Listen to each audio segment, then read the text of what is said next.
ልልሻለሁ። እኔም ተከትዬሽ ነው ራሴን የማጠፋው። ምን?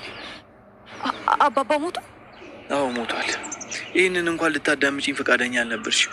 በዚህ ዓመት ያሳለፍኩትን ስቃይ እንኳን እንድነግርሽ ምንም እድሉን አልሰጠሽኝም። ለምንድን ነው የምትነግረኝ?